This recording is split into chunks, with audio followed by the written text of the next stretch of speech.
Apple kheer.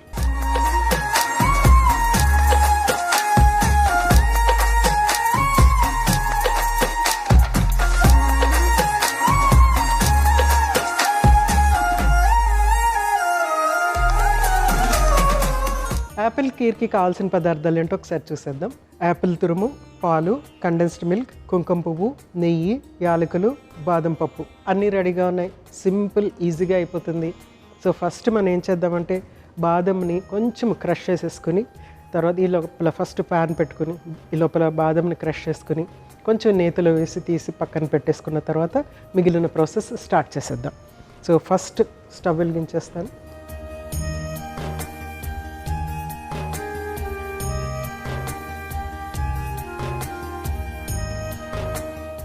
పాలుతో చేసినటువంటి పదార్థాలు ఎక్కువగా తీసుకుంటూ ఉంటారు హోలీ టైంలో. ముఖ్యంగా అందులో కొంచెము డెఫినెట్గా different types of nuts, seeds, తర్వాత బెల్లం కానీ షుగర్ కానీ యాడ్ అయి ఉంటాయి. కొందరు ఏంటంటే బాంగ్ అనేది కూడా తీసుకుంటూ ఉంటారనమాట, ఎక్కువ ఉత్తేజంగా ఆడటానికి, హోలీ ఆడటానికి. సో హోలీ అనేది అఫ్కోర్స్ కలర్ఫుల్గా ఉంటుంది. కలర్స్ అన్నీ మనము యూజ్ చేస్తూ ఉంటాం కదా, అలాగే కలర్ఫుల్గా మీ లైఫ్లో కూడా ఉండాలని కోరుకుంటున్నాను.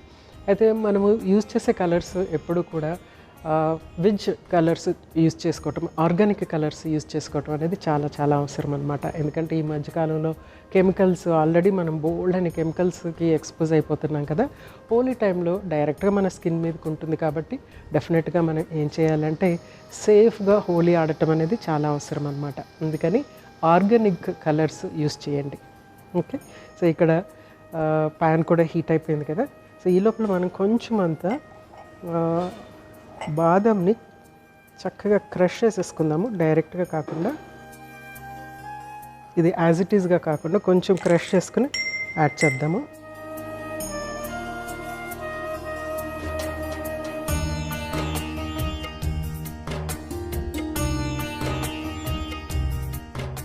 సో ఫస్ట్ కొంచెం నెయ్యి యాడ్ చేసుకుంటాను.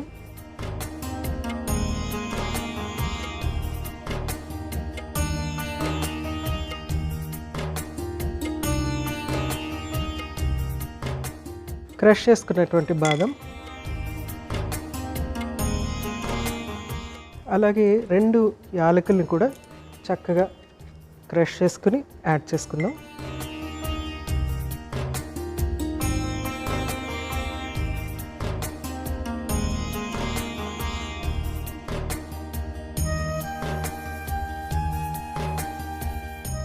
యాలకులు యాడ్ చేయగానే స్వీటిష్ ఫ్లేవర్ చక్కగా వచ్చేసింది.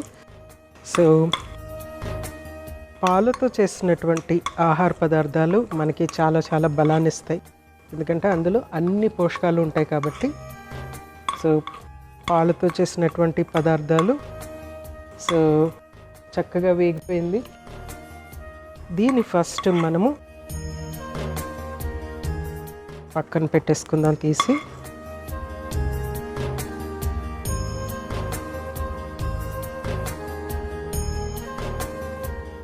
నెక్స్ట్ కొంచెం అంతా నెయ్యి,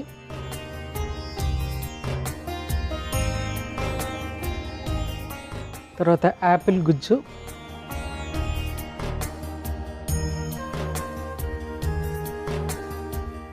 యాపిల్ ఏంటంటే తొక్క తీయకుండా దాంతోనే మనము ఇది గుజ్జు తీసుకున్నాము. మనము దీన్ని స్టీమ్ చేసి దానికి గుజ్జు తీసుకోవచ్చు, లేకపోతే డైరెక్ట్గా మనము దాన్ని గ్రేట్ చేసేసి అంటే తురిమేసేసి యాడ్ చేసుకోవచ్చు అనమాట. యాపిల్ కొంచెం కుక్ అయిన తర్వాత ఇట్లా నెయ్యిలో కొద్దిగా చక్కగా వేగిన తర్వాత మిగిలిన ఇంగ్రీడియంట్స్ 1 by 1 యాడ్ చేసేసుకోవటం అనమాట. ఇందులో నేను షుగర్ అనేది ఏమీ యాడ్ చేయట్లేదు, లేకుంటే బెల్లం అనేది కూడా ఏమీ యాడ్ చేయట్లేదు.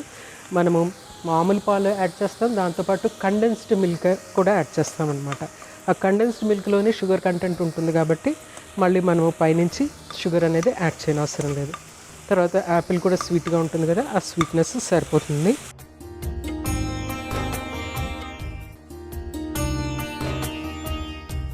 యాపిల్ ఎంత చక్కగా వేగితే అంత రుచి వస్తుంది అనమాట. అంటే నేతిలో వేగేటప్పటికి ఏంటంటే అది గుజ్జులాగా ఉంటుంది, అంటే తురిమేస్తుంది కాబట్టి నేతిలో వేగినటువంటి యాపిల్ చాలా టేస్టీగా ఉంటుందన్నమాట. సో దీన్ని చక్కగా వేయించాలి. అంటే మనం తొందరగా తిప్పేసేసి అన్నీ మిక్స్ చేసేయటం కాకుండా చక్కగా వేయించితే కనుక ఆ రుచి అనేది చాలా చక్కగా ఉంటుంది. సో పిల్లలకి ఇది చాలా యూస్ఫుల్గా ఉంటుంది. అఫ్కోర్స్ పెద్దలకు కూడా బాగుంటుంది. ఎక్కువ ఎనర్జీ యూస్ చేసి ఈ హోలీ అనేది ఆడుతూ ఉంటారు కాబట్టి ఇలాంటి రెసిపీస్ తీసుకుంటే కనుక కావాల్సినంత ఎనర్జీ వస్తుంది. ఎనర్జీతో పాటు పాలు, మనం ఇక్కడ పాలు ఉపయోగించుతున్నాం కాబట్టి పాలలో మంచి ప్రోటీన్, అలాగే కాల్షియము, కావాల్సినంత కాల్షియం కంటెంట్, విటమిన్లు, మినరల్స్ ఇవన్నీ వచ్చేస్తాయి అన్నమాట. సో చక్కగా వేగిపోయింది కదా. ఆ పచ్చి వాసన అంటే వెజిటబుల్ లాగా కాదు కానీ ఫ్రూట్లో కూడా ఫ్రెష్నెస్ ఉంటుంది కదా, అది పోయి ఈ నెయ్యితో మిక్స్ అయ్యి వాసన వస్తూ ఉంటుంది అన్నమాట. ఆ నెయ్యితో మిక్స్ అయినటువంటి వాసన ఎప్పుడైతే వస్తుందో అప్పుడు ఇది చక్కగా వేగినట్టు. సో నెక్స్ట్ ఏం చేద్దామంటే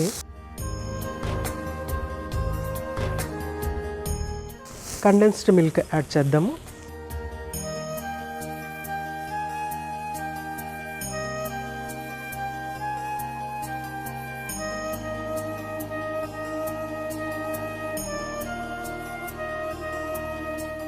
సో కండెన్స్డ్ మిల్క్ యాడ్ చేసిన తర్వాత మిక్స్ చేసేసుకొని దీంట్లో ఇప్పుడు నార్మల్ మిల్క్ యాడ్ చేద్దాం.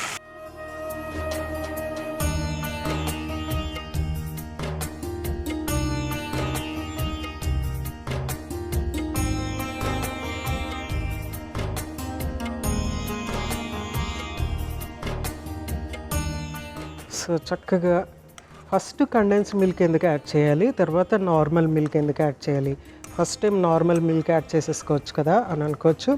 అంటే ఫస్ట్ మనము నార్మల్ మిల్క్ యాడ్ చేస్తే అంటే యాపిల్లో తీపితో పాటు కొంచెం పులుపు అంటే సిట్రిక్ యాసిడ్ అనేది కొద్దిగా ఉంటుంది కదా, ఆ సిట్రిక్ యాసిడ్కి పాలు టక్మని పగిలినట్టు అయిపోతుంది అనమాట. సో ఆ కన్సిస్టెన్సీ అలా పోకుండా ఉండటానికి ఫస్ట్ మనము ఇందులో కండెన్స్డ్ మిల్క్ యాడ్ చేస్తామన్నమాట.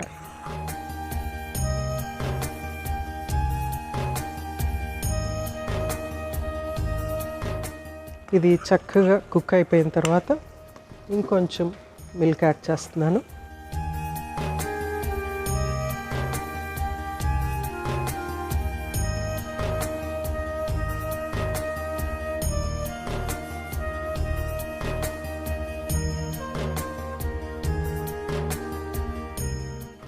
స్టవ్ ఆఫ్ చేసేసి కొంచెం అంత కుంకుమ పువ్వు ఇక్కడే యాడ్ చేస్తున్నాను. తర్వాత మళ్ళీ మనము గార్నిష్ చేసుకోవచ్చు. కొంచెం సేపు దీన్ని ఇలాగే మూత పెట్టేసేసి ఒక 5 minutes వదిలేసిన తర్వాత అప్పుడు సర్వ్ చేసుకోవచ్చు అనమాట. మనం ఆల్రెడీ వేయించి పెట్టుకున్నటువంటి బాదము, తర్వాత ఈ యాలకులు ఉన్నాయి కదా, వాటితో చక్కగా మనము గార్నిష్ చేసేసుకుని సర్వ్ చేసేసుకుందాం. సో చక్కగా రెడీ అయింది కదా, మనము సర్వ్ చేసుకుందాం. దానికంటే ముందు కొంచెము ఆల్రెడీ వేయించి పెట్టుకున్నటువంటి బాదము, తర్వాత యాలకులు కూడా ఫస్ట్ మిక్స్ చేసేసుకుందాము. 2-3 మాత్రం గార్నిష్కి పెట్టేసుకుందాము. ఇలా చక్కగా మిక్స్ అయిపోయింది కదా, చాలా మంచి ఫ్లేవర్ వస్తుందండి, చక్కటి స్వీటిష్ ఫ్లేవర్.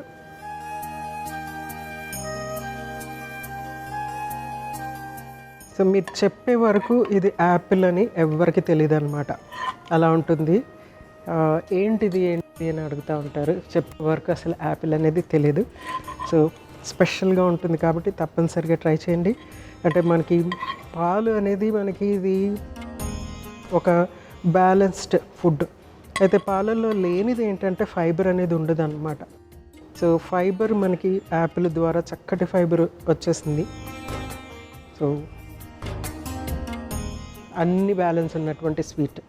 ఒక పక్క నుంచి ఫైబర్ ఉంది, తర్వాత కొంచెం అంత వైటమిన్ సి కంటెంట్ కూడా ఉంటుంది. కొంచెం మనం ఎంత వేపినా కానీ కొంత మాత్రం ఉంటుంది, మరీ ఎక్కువ అయితే ఉండదు, డెఫినెట్గా కొంచెం ఉంటుంది. తర్వాత ఇంకా ఎక్స్ట్రా మినరల్స్ అనేవి యాడ్ అవుతాయి, ఫైబర్ యాడ్ అవుతుంది, అది ఫ్రూట్ కాబట్టి. తర్వాత పాలల్లోంచి మనకి కార్బోహైడ్రేట్స్, ప్రోటీన్స్, వైటమిన్స్, మినరల్స్ ఇవన్నీ కూడా యాడ్ అవుతాయి అన్నమాట. ఒక సమతుల్య ఆహారం రెడీ అయిపోయినట్టే. సో ఇందులో మళ్ళీ మనం కొంచెం అంత 2-3 స్ట్రాండ్స్ కుంకుమ పువ్వు, అలాగే వేయించి పెట్టుకున్న బాదం,